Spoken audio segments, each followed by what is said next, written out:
Lalu Nabi SAW dalam hadis Ibnu Majah mengatakan, babun fil ilm, satu bab ilmu sama dengan 1000 rakaat. Setelah aku belajar, maka aku mengamalkan apa yang aku tahu dan aku menyaksikan rahasia Allah yang Allah berikan setelah mengamalkan atau sedang mengamalkan.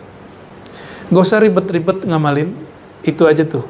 Istighfar 100, la ilaha illallah 100, salawat 100, subhanallah bihamdi subhanazim 100. Nah, ada tambahan dari versi riwayat yang kita dapat di ribat, ya Allah, ya Latif 129.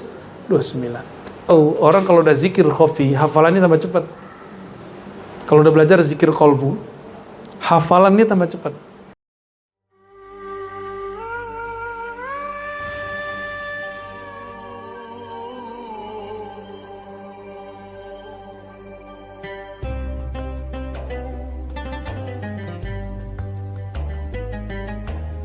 Warahmatullahi wabarakatuh. Alhamdulillahilladzi a'anana ala dzikri asma'ihi walhamdulillahilladzi rafa'ana bi dzikri asma'i habibihi walhamdulillahilladzi ja'alana min ibadihi. Allahumma arzuqna al-istiqamata ala syaritil gharra wa tariqatil bayda bi rahmatika ya arhamar rahimin amin ya rabbal alamin. Baik, teman-teman semua, sebelumnya kita masih di silsilah Imam Bahauddin Shah Naqsyaband. Imam Bahauddin Naqsyabandi. Ini kita nggak baca semua.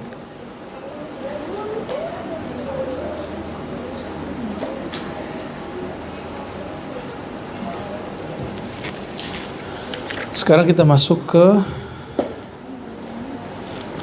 cintanya Imam Bahauddin kepada ngaji hadis, ya. Maka orang thariqah mesti suka ngaji hadis, ya. Yaqulu Syah Naqsyaband dalam kitab Silsilah Zahabiyah, apa kata beliau? Bahastu fi ahadisi Rasulullah sallallahu alaihi wasallam. Aku mempelajari hadis-hadis Nabi sallallahu alaihi wasallam, wa akhbar dan akhbar sahabat-sahabat Nabi radhiyallahu taala anhum, kama amarni Syekh Abdul Khaliq Al-Ghujdawani, sebagaimana pendiri thariqah yang awal yaitu Abdul Khaliq Al-Ghujdawani memerintahkannya. Jadi kalau nanti ziarah ke Bukhara, nggak tahu lah kapan, semoga tahun depan habis lebaran haji. Beneran. Nabung dulu ya.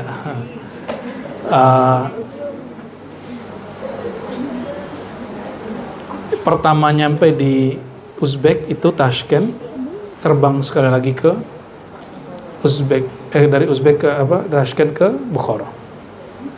Di Bukhara esok harinya kita langsung biasanya ziarah ke saudara rohani Syekh Abdul Qadir Jilani, namanya Abdul Khaliq Al-Ghujdawani. Siapa namanya? Maka dulu sebelum Imam Bahauddin Shah Naqsyaband, thariqat Naqsyabandiyah bernama thariqat Khojakan atau thariqat Ghujdawaniyah. Maka sekarang kita ada khatam Khojakan, Fatihah Fatihah 7, Lam Nasyrah 79, Salawat 100, Kulhu 1001, lalu Fatihah lagi 7, Salawat lagi 100. Ini sudah diperhatikan di ribat dengan beberapa penyesuaian. Ya, tergantung halnya yang mimpin zikir. Wah, itu menariknya kalau di ribat tuh ya, nggak kaku gitu. Ya biar ngelesnya gitu biar. Harusnya 1001 dihitung, wah ini lengkap nih, ada 50 nih. 1000 bagi 50 berapa? Oh cukup. Itu improvisasinya Buya Azul Asfi dia. Dan Buya Aldomi, Buya Yunal. Itu boleh. Tapi lebih afdal lengkap kayak tadi, subhanallah bihamdi subhanal azim, harusnya 100, Tapi saya kira-kira ini orang ada berapa orang ini? Banyak gitu lah ya. 50 ada? Ada ya, 50 kalau 10 orang udah berapa? Tuh, harusnya kan cuma 100. Lumayan. Karena ada tekniknya. Jadi guru-guru itu punya teknik satu baca, tapi insya Allah dinilai Allah lebih. Nah, ada caranya. Apa dalilnya?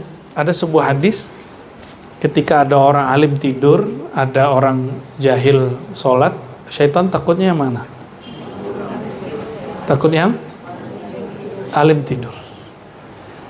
Lalu Nabi SAW dalam hadis Ibnu Majah mengatakan, babun fil ilm, satu bab ilmu sama dengan 1000 rakaat. Sama dengan 1000 rakaat. Apa maksudnya? Maka zikrullah dengan menanam ma'rifat, 70.000 orang zikir pada seorang wali itu sama dengan satu nafas dia. Kalau dia tahu ma'rifatnya. Ya, kita pinjam-pinjam lah ma'rifat mereka itu kan. Ya, minjam ilmunya kan boleh. Ya.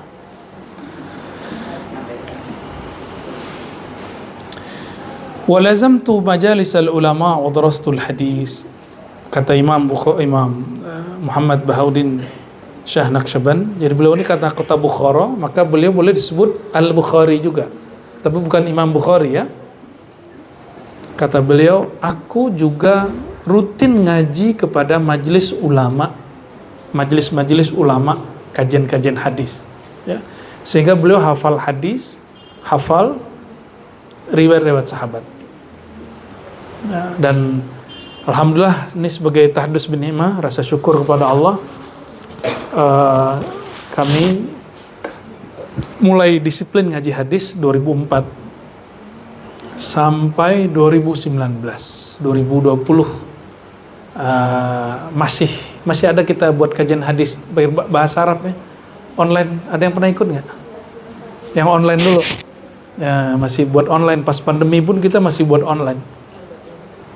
Arba'in Sahih Bukhari ya. Jadi alhamdulillah kita concern juga dalam hadis.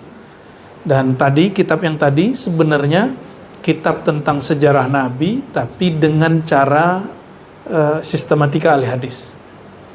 Nah, sistematika ahli hadis ini memang tidak semua orang suka, kecuali orang yang suka dengan sanad dan sejarah. Dan tidak juga semua orang yang punya sanad menarik mengajarkan hadis. Ya. Udah menarik juga kadang masih ngantuk. Ya. Tapi nggak apa-apa lah. Wa araftu akhbar as-sahaba wa riwayatihim wa amiltu bima alimtu wa syahidtu nata'ij dzalika bi fadlillah. Nih, coba perhatikan. Setelah aku belajar, maka aku mengamalkan apa yang aku tahu dan aku menyaksikan rahasia Allah yang Allah berikan setelah mengamalkan atau sedang mengamalkan. Gak usah ribet-ribet ngamalin, itu aja tuh. Istighfar 100, la ilaha illallah 100, salawat 100, subhanallah bihamdi subhanazim 100. Nah, ada tambahan dari versi riwayat yang kita dapat di Ribat. Ya Allah, ya Latif 129. Nah, itu aja diamalin pagi sore cukup kok. Masa handphonean bisa lama? Zikir pagi sore yang cuma memakan waktu 20 menit paling lama. Ya, 10 menit nggak bisa.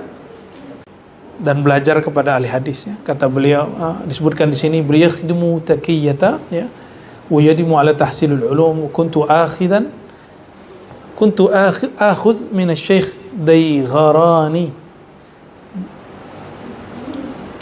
Saya belajar kepada Syekh Dayyaghar, apa bacanya itu? Daghrani Bu ya. Ini bahasa orang-orang sana.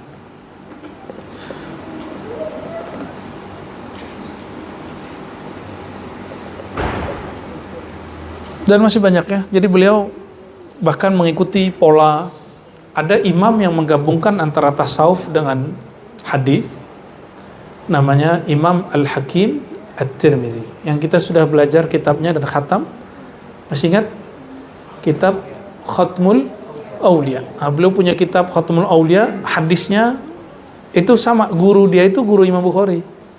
Jadi dia kalau nyebutin hadis setara dengan Imam Bukhari. Bedanya kualitasnya tidak sesahih Imam Bukhari. Lalu beliau punya kitab judulnya Nawadirul Usul.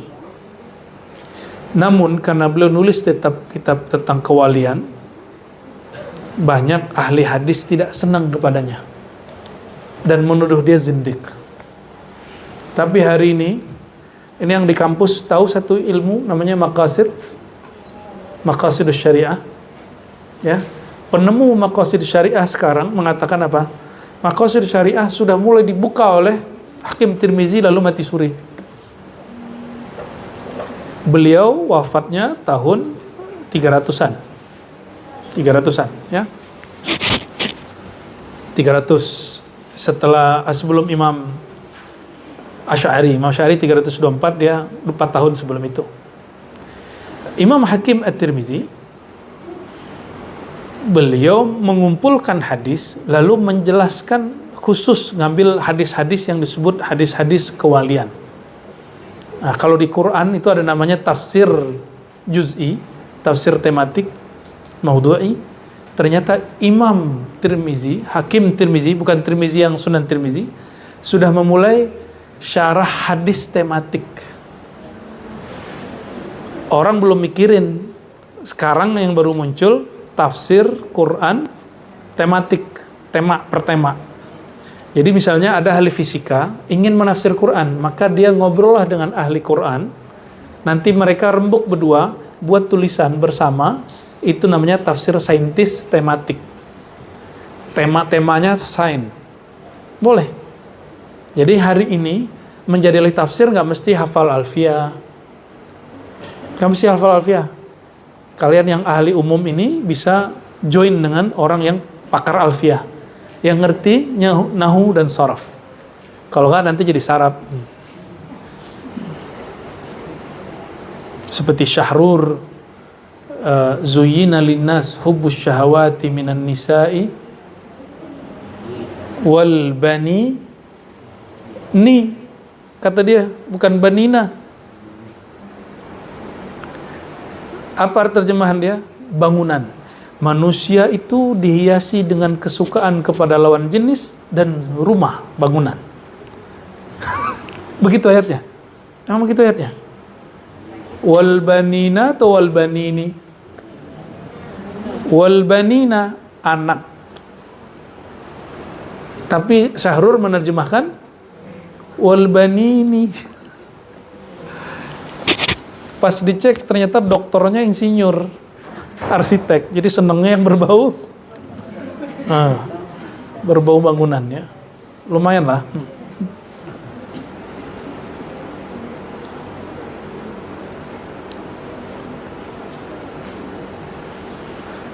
Di dalam thariqah itu ada namanya istifadah,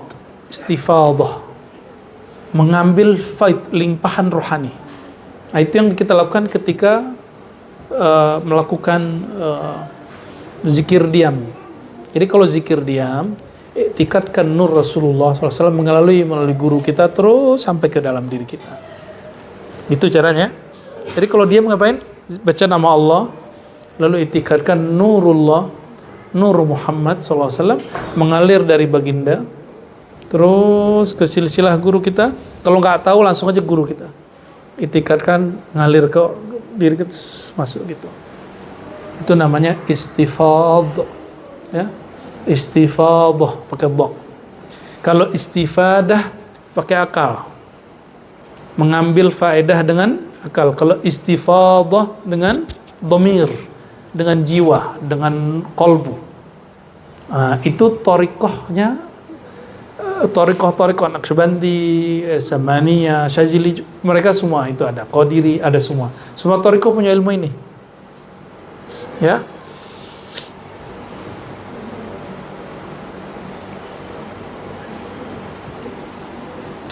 Al-Imam Syah Naqsyaband, beliau sering mempelajari kitabnya dan yastafid secara istifadah dan istifadah.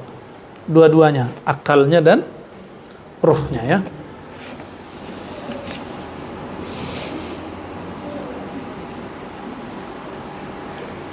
Suatu kali, nah Imam Alauddin Al-Attar, Alauddin Al-Attar, Al-Attar, kata orang di kampung Buya Syekh Abdurrahman Batu Ampar, yang keluarganya Muhammad Hatta, kata mereka Attar, karena keluarga mereka ada seorang syekh namanya Salim atau siapa, menyebut Buya Hamka itu dengan Attar karena beliau seorang Naqsyabandiyah. Dan kata keturunannya yang sekarang, ayahku sering dulu duduk malam-malam zikir sendiri. Keturunannya yang sekarang, gak usah sebut-sebut namanya, ya. Jadi beliau sering duduk zikir sendiri, pejam mata, lampu dimatikan, gelap gitu. Ya. Kalau kita sekarang zikir nggak mesti gelap, ya. Matanya aja yang perlu dipejamkan. Ya Pak Syam, ya. Di masa Al-Imam Bahauddin Naqsyabandi diceritakan oleh mantunya dia, nama mantunya Alauddin Al-Attar, ya. Qala laqad kanat alaqatu Syekh Naqsyaband bi kibar ulama dzalika al-'asr alaqah watidah. Hubungan beliau dengan ulama sangat baik. Tentunya ulama yang mukhlisin. Kalau ulama yang hasidin, yang hasad, ya semua permusuhan mungkin diperbaiki kecuali permusuhan karena iri dan dengki. Orang iri itu nggak bisa diapa-apain. Apa aja kita salah, ya, ngapain aja kita salah, ya. Lalu wajtama'a katsirun min ulama'i Bukhara yawman ma'al mursyid. Akhirnya banyaklah ulama, bahkan santri itu gabung ngaji kepada Syekh Al-Imam Bahauddin Naqsyabandi. Apa akibatnya? Sepilah beberapa majelis kajian hadis, kajian fikih yang tidak ada tasawufnya. Faqala ba'dul muta'assibina minhum, maka berkatalah orang yang fanatis dan iri dengki kepada Imam Bahauddin, lam yabqa nurul ilmi fi madarisina al-yawm, ya. Sekarang nur ilmu telah padam di pesantren kami gara-gara kamu tuh, majelis kami kosong. Wa ma'ada lil jidal wal bahas wa tadqiq al ilmi ayyu ahammiyah. Tidak ada lagi orang mau bahsul masail, mau debat terbuka. Jadi ternyata bagi mereka ini yang disebut ilmu kalau debat, asik ya ngeliat orang debat, ya. Bener ya? Ngeliat orang tengkar tuh seneng, ya? Dasar. Yang suka ngeliat orang tengkar, kalau dia pindah ke alam logika, rasio, nanti dia suka ngeliat orang debat.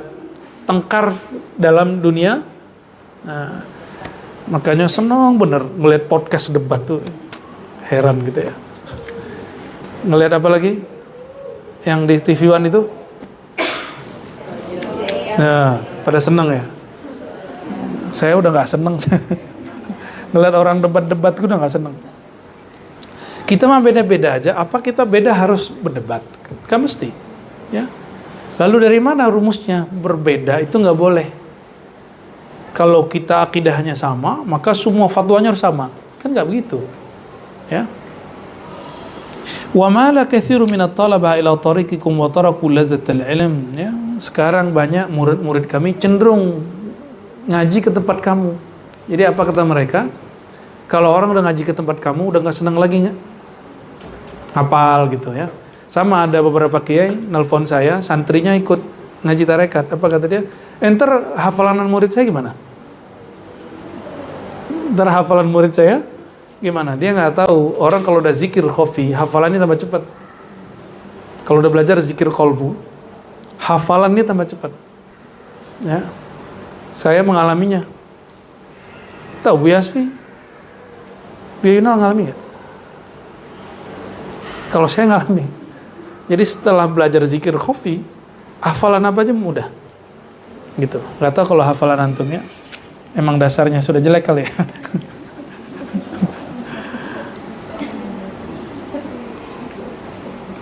Tapi beberapa penghafal Quran yang saya kenal, setelah dia belajar zikir khafi, itu hafalannya langsung menjadi kuat. Itu yang saya kenal, ya. Kalau kita kan nggak punya hafalan, jadi hafal yang kemudian. Wah, Zizah nih, coba cek nanti Zizah. Jadi selevel Imam Bahauddin dituduh majelis dia majelis fana wal kasal, majelis binasa dan majelis males-malesan. Jadi bagi ahli fikih yang cuma berpegang dengan kitab, tidak berpegang dengan kolbunya, kalau orang pegang tasbih lalu mata dipejam, duduk, nggak pakai kitab di depan, itu disebut males-malesan. Nggak ada kerjaan. Itu juga yang disebut oleh Snok Hugrojen, apa namanya? Hugrojen. Itu si Snok, gimana cara bacanya? Bu dokter ke yang kuliah di Belondo? Snoop ya? Benar hati raya? Kayaknya. Apa kata dia? Orang-orang Jawi itu Nusantara, kalau pergi ke Haramain Mekah Madinah, kerjanya cuma megang-megang tasbih sama wiridan. Mereka nggak tahu kalau orang Indonesia pergi ke Mekah Madinah zaman itu sudah hafal Quran, sudah hafal Alfiyah, sudah ngerti nahu, sorof. Lalu kitab-kitab yang diajarkan di Masjidil Haram kebanyakan masih kitab yang mereka sudah hafal semua. Jadi mereka kalau ke sana ngapain? Nyari yang belum ada di kampungnya. Gus Dur, tahu Gus Dur? Gus Dur kenapa keluar dari Al-Azhar? Ini mah gue udah hafal semua. Pindah lagi ke Baghdad. Nyampe di Baghdad sama juga. Akhirnya kerjaannya ngapain? Nonton di bioskop. Ya, itulah malamatiyah ya. Apa jawaban Imam Naqsyabandi? Ya jama'atul ulama al-kiram, innana murtabituna ma'akum fi tariq syariah. Kami sama dengan kalian dalam syariat. Maka ribat, sejauh ini antum pernah kami guru-guru di ribat memainkan syariat gak? Sholat dimain-mainin pernah gak? Ya. Karena kita thariqah kita sufiyah, thariqah kita bukan malamatiyah. Thariqah kita apa? Tapi kita tasdik, ada loh malamatiyah gitu. Ada loh orang-orang majzub. Kita nggak nolak, ada wali level begitu tuh, nggak nolak. Ya, Gusmi itu malamatiyah. Gus Dur itu malamatiyah. Jadi, dan saya sering dengar orang ngomong, Gus Dur jarang sholat. Lah itu kan di mata kamu, bukan di mata saya. Itu aja jawabannya. Ya. Itu ada beberapa kiai sekarang di Banten sudah mulai masuk ke dalam kholwat. Udah kholwat ke gunung-gunung, udah nggak mau lagi turun. Udah nggak jamaah ke lagi, udah nggak Jumat, udah masuk ke dalam gunung. Beberapa mereka, ya nggak tahu mereka lagi nunggu isyarat apa, itu urusan mereka, nggak usah kita urus, ya, itu hak mereka untuk berkholwat, ya. Cuma nggak boleh semuanya begitu, cukup 1, 2, 3 yang begitu. Kalau Buya Asfi nanti kholwat, gimana ribat? Buya Aldo nanti kholwat, Buya Yunal, aduh bubar kita nanti, ya. Nabi Idris masuk surga, mau keluar lagi nggak? Nggak mau lagi dia. Emang nikmat sih kalau sudah ketemu alam musyahadah itu, udah nggak mau balik sebenarnya. Udah asik di situ, alam zikir, alam rohani itu udah enak di situ. Tapi kan kita punya tugas kerohanian. Wa nasiru wara'akum. Nah, kata Imam Bahauddin, kami berjalan di belakang kalian, hai para ulama. Makanya antum cek semua ijazah thariqat Naqsyabandiyah Khalidiyah yang saya terima, itu ada wasiat, wa usikum, aku wasiatkan kalian untuk menghormati para huffaz, para fuqaha. Tentunya ulamanya ulama, bukan ulama su, ulama yang baik, ya, bukan ulama su, tapi ulama yang baik, ya. Su itu nggak usah dilihat dia politik nggak politik, ya. Berpolitik itu tidak selalu su. Maka kalau ada ulama pro dengan salah satu calon presiden, kita tidak bilang dia su atau tidak su. Su itu kolbunya busuk. Kolbunya busuk. Kalau busuk kolbu beda kan busuk buah. Busuk kolbu itu iri dan dengki. Iri dan dengki.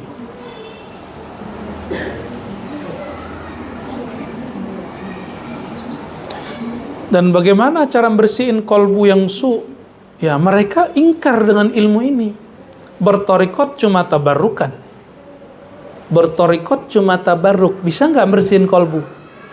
Tabaruk ngambil berkah doang, nggak pernah ngamalin. Bertorikot tuh teman-teman ada dua. Tabaruk ngambil berkah, nyimak-nyimak doang, terus ngambil ijazah. Yang kedua, tarbiyah wal iradah. Menjadi murid, dididik. Nah, bertorikot dua. Berpolitik juga sama. Jadi pendengar, penyimak, atau jadi anggota partai. Beda nggak? Simpatisan. Bertorikot juga sama. Jadi gimana dong? Simpatisan doang. Kalau simpatisan mah suka-suka dia. Ada kalanya dia nggak senang, dia bantai, itu orang torikot. Tapi kalau dia pengamal, dia nggak akan begitu. Ya. Acara terhubung kepada ulama-ulama toriko, ya. Pertama baca kitabnya, baca bukunya. Yang kedua hadir di majelisnya. Yang ketiga ambil ijazahnya. Yang keempat ambil talqin zikirnya. Yang paling cepat gabungan yang 4 dan 5. Ambil talqin lalu jadi murid, khidmat kepada gurunya. Itu yang paling cepat. Ya. Tolong jadi murid torikot bukan mau jadi orang keramat. Katanya antum mau jadi wali nih. Yang dibayangkan wali itu keramat. Enggak. Kekasih Allah itu bagi kita yang kenal Allah. Biarin orang di luar jadi ejek-ejekan sama dia kata wali. Wali itu nama Allah. Al-wali itu nama Allah. Hambanya waliullah. Jangan dimain-mainin. Jangan dimain-mainin, ini istilah. Ya, istilah al-wali jangan dimain-mainin. Man adali waliyan faqad adzantuhu bil harb. Siapa yang mencoba adali waliyan, mencoba menyerang kekasihku, wali-waliku, aku nyatakan perang bagi dia. Maka coba lihat nanti ulama-ulama su'ul khatimah. Ya, karena dia membiarkan hati busuk itu menguasai dirinya. Udah grogot sampai ke otaknya, sampai ke mulutnya. Ya. Dan itu sudah terjadi di zaman beliau. Ini beliau diomongin begitu, ya. Gara-gara kamu Bahaudin, majelis kami sepi. Tapi dia ganti kalimatnya. Gara-gara kamu nih majelis ilmu hilang. Gak ada lagi orang jidal, gak ada lagi orang lomba baca kitab. Gara-gara kau ini, ya.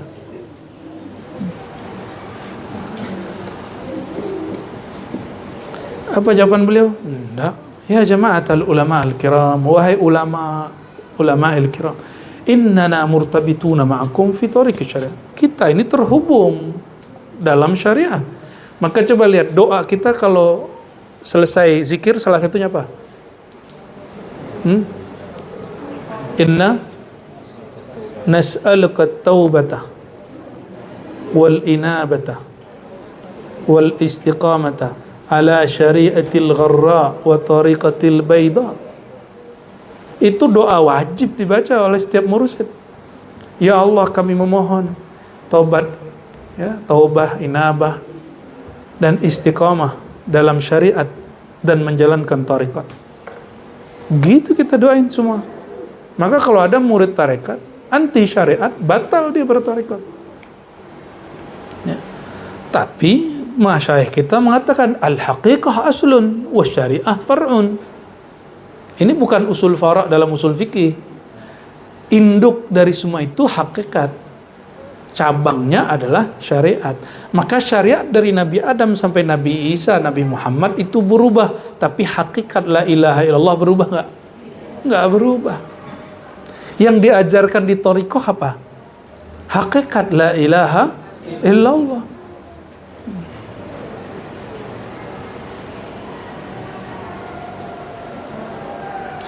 Wa nattabi' kulla ma tanqulunahu an Rasulillah wa tuwaddihunahu, ya. Kami mengikuti semua yang kalian nukil. Kalian nukil hadis, kami ngikut yang kalian nukil. Ini kata Imam Bahuddin Shah Naqsyabandi, ya. Fa idza kana fi tariqina ma huwa mukhalifun li sunnatin Nabi sallallahu alaihi wasallam fa'aruna. Kalau ada yang tidak sah, ada yang batal, ada yang bid'ah, silakan dikoreksi. Kami akan koreksi. Dari dulu kami begitu nggak? Ya. Sejak kapan saya dikoreksi, Buya Asfi dikoreksi, Buya Aldomi, Buya Yunal dikoreksi, lalu nolak? Ada nggak? Tapi kalau kita melihat ada dalilnya, kita bertahan. Mungkin itu bid'ah menurut dia, karena belum zahir dalil itu menurut orang itu. Kita begitu juga. Mulai dari bab furu'-furu'nya sampai ke bab haqa'iqnya. Ya. Fas'alu ahla dzikri in kuntum la ta'lamun. Tanyalah ahlinya jika kamu tidak tahu. Wa akhbiruna, coba lihat Imam Bahauddin ini rendah hati. Akhbiruna anahnu fi tariqil hidayah amla. Apakah kami benar dalam jalan yang lurus atau tidak? Lalu dibahaslah oleh mereka, datanglah mereka ke zawiyahnya. Bukan yang berkembang di isu-isu itu. Ya. Datang mereka hadir di majelis. Nah, maka antum yang syak dengan thariqah kita, silakan hadir di ribat, ya, ikut ngaji di ribat, dan lihat kalau ada yang nggak benar dibenerin aja. Monggo, ya, tafadhal, wa nahnu maftuh, wa nahnu maftuhun, ya, majelis kita terbuka.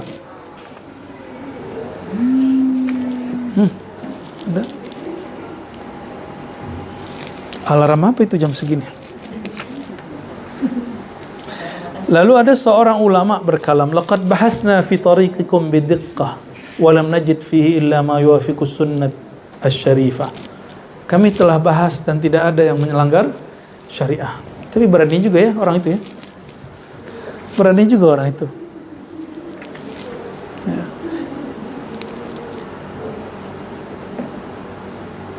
Jadi teman-teman, tidak heran kalau ada orang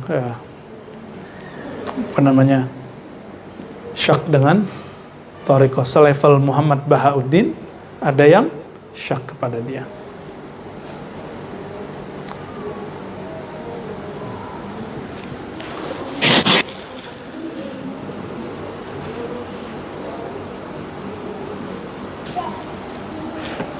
Nah, kita loncat ke bagian hikmah beliau. Apa hikmah daripada Imam Bahuddin Shah Naqsyabandi? Ya, kita baca 2 atau 3. Yahtajul mar'u ila janahain kay yatir ila alamil qudsiyah. Al-janah al-awwal ada'u katsir min al-masalihah wal akhar ru'yatu nafsihi naqisan 'ajizan. Nah, coba perhatikan. Orang kalau ingin usul, ingin menembus kediriannya, egonya, hijab yang ada dalam dirinya, maka dia mesti punya 2 sayap untuk melewatinya. Yang pertama, ada'u katsiri minal a'malis salihah. Suka beramal. Gak boleh malas beramal, gak boleh malas riyadhah. Yang kedua, ru'yatu nafsihi naqisan ajizan. Meskipun banyak amal, banyak ilmu, tetap memandang diri tidak sempurna di hadapan Allah Subhanahu wa ta'ala.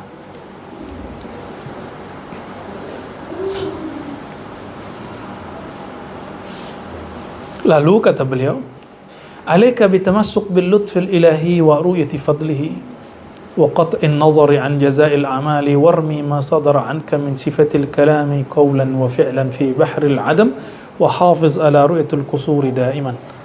Jika engkau mendapatkan kesempatan untuk satu amal atau dapat ilmu atau bisa berkontribusi dan segala macam, atau mencapai satu maqam, maka pandanglah itu anugerah dari Allah, bukan hasil daripada usahamu. Ya. Wa hafiz ala ru'yatul qusur daiman, ya. Perhatikanlah bahwa dirimu selalu kurang di hadapan Allah Subhanahu wa ta'ala.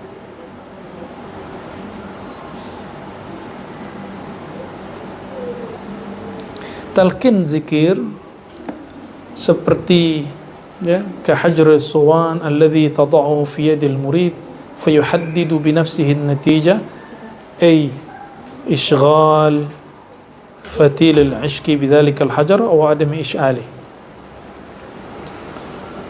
Ini paling mirip itu di kayak Isrul Asrar.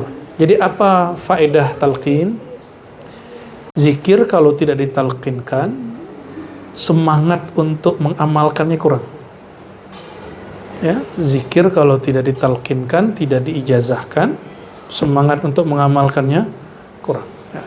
Kalau talqin, ya, kalau kita punya pisau, belum tahu cara untuk menajamkannya, guru ngajarin, nih gini caranya. Bahkan dipegangin sama dia, atau disuruh coba ikutin gitu. Kalau saya lebih suka analog talqin itu sama dengan seorang petani menanam biji. Ditanam biji. Kalau bijinya cuma disebar, dia tumbuh, nanti harus dipindah. Setelah tumbuh harus dipindah, dibenamin dikit. Kalau terlalu dibenamkan mati, kalau dibiarkan ke atas, dia tidak sehat. Dia harus halus. Setelah itu mesti disiram dan dipupuk. Disiram dipupuk dengan istiqomah. Pupuk itu biasanya bau. Makanya murid dimarahin guru, itu pupuk. Guru dicaci maki orang, itu pupuk. Beda kan pupuknya murid sama guru? Ya? Beda nggak? Sama-sama dimarahin, cuma yang marahin netizen. Laisal maqsud min dzikri qauli Allah Allah la ilaha fahasb bal qad yakunu al-intiqal min as-sabab ila al-musabbib wa idrak bi anna an-ni'am ta'ti min al-musabbib ay min Allah. Apa tujuan baca zikir Allah Allah la ilaha Allah? Bukan sekedar angka-angka, tapi supaya nanti kemanapun bergerak yang terlihat ini gerak dari Allah Subhanahu wa ta'ala. Udah gitu belum? Ya, maka jadikan mata kita bisa memandang izin Allah atau bukan. Kalau izin Allah, maka minta izinlah kepada Allah, ya, memakai mata itu. Lalu kita memandang sesuatu yang dipandang ciptaan Allah juga bukan. Ciptaan Allah itu perbuatan Allah bukan. Berarti Allah juga toh. Kita nggak pernah akan keluar dari lingkaran itu, ya.